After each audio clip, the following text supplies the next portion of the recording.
त्याग दी थी।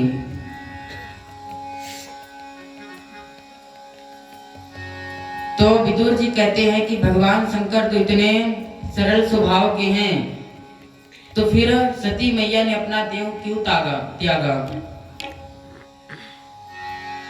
तो मैत्री जी बताते हैं कि जब ब्रह्मा जी ने दक्ष प्रजापति घोषित किए तो वे बड़े ही अहंकार में हो गए। शंकर जी केवल उनके स्वागत में खड़े नहीं हुए तो बड़ा ही भरा बुला कहने लगा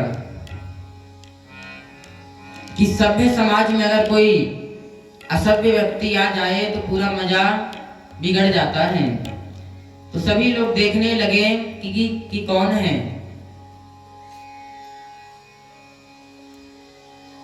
तो दक्ष कहने लगा, इधर उधर क्यों देख रहे हो, ये जो शंकर बैठा है यही है।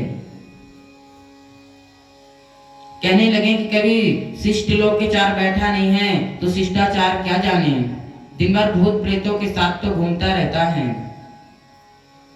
और भगवान शंकर को बहुत बुरा भला कहने लगे। अब कुछ लोग कहें कि जब यही था तो तुमने विवाह क्यों किया? तो दक्ष कहने लगे कि हमने तो अपने पिताजी की बात मान करके अपनी मृगलोचनी कन्या का विवाह या बंदर के शकल के साथ कर दिया। जैसे ही नंदीश्वर यह सुने तो बड़े ही क्रोध में आ गए।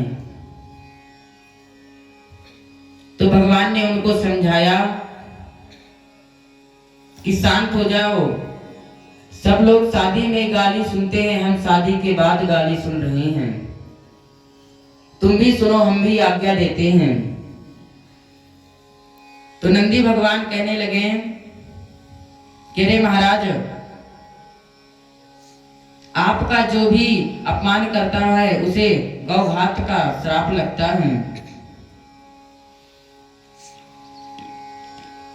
भगवान समझाते हैं और नंदी भगवान फिर से बैठ जाते हैं। अब दक्ष का तो दुस्साहस और बढ़ने लगा और अंत में उनको श्राप दे दिया कि जा, मैं तुझे श्राप देता हूं कि तुझे कोई यज्ञ में नहीं बुलाएगा, जो भी यज्ञ करेगा कोई भी तुझे नहीं बुलाएगा। अब नंदी भगवान से सहा नहीं गया तो वह उठ करके दक्ष को कहते हैं कि अरे दक्ष, तू अपने आप को एक प्रजापति मान लिया तो क्या तू अपने आप को बहुत बड़ा भगवान मान लिया? जा, मैं तुझे भी श्राप देता हूं कि तुझे बकरे का मुंह लग जा। अब इधर भृगु जी महाराज दाढ़ी पर हाथ फेर रहे हैं और कहने लगे कि अरे नंदी, तू दामाद और ससुर के बीच में क्यों आ रहा है?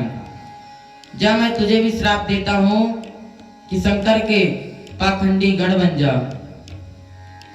अब सभी गण भी उनको भी श्राप दे दिए कि जा, तू चाटुकार ब्राह्मण बन जा। अब भगवान शंकर कहने लगे कि यहाँ स्वागत समारोह हो रहा था कि यहाँ श्राप समारोह होने लगा। अब सभी को भगवान शंकर ले गए और इधर तो दक्ष का और दुस्साहस बढ़ने लगा।